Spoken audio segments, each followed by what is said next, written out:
చొక్కా పట్టుకొని ఈడుస్తాం. రాజకీయ నాయకుల్ని అకౌంటబిలిటీ తీసుకొస్తాం, జవాబుదారీతనం తీసుకొస్తాం. ఆ భయం ఒకటే అడగండి. వైసీపీ నాయకులు వంగా గీత గారిని కానీ ఎవరైనా సరే వైసీపీ నాయకులు మండలానికి ఒకళ్ళు వెళ్తా ఉన్నారు, వారిని ఒకటే అడగండి.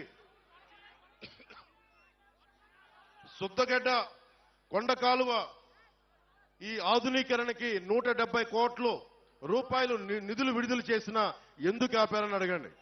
ఎందుకు సంతకాలు పెట్టాల్సి వచ్చిందని అడగండి. వాడికి సమాధానం చెప్పి ఓట్లు అడగమని చెప్పండి.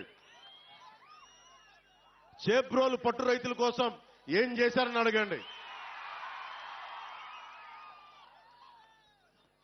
వరద ముంపు కోసం గొల్లప్రోల్లో మన ఎస్సీ కాలనీతో సహా అన్ని మునిగిపోతా ఉంటాయి, వాళ్ళ శ్మశానం కూడా మునిగిపోతా ఉంటుంది. అలాంటి సమస్యల మీద వాళ్ళు ఎందుకు వచ్చారు, అవన్నీ తీర్చారు.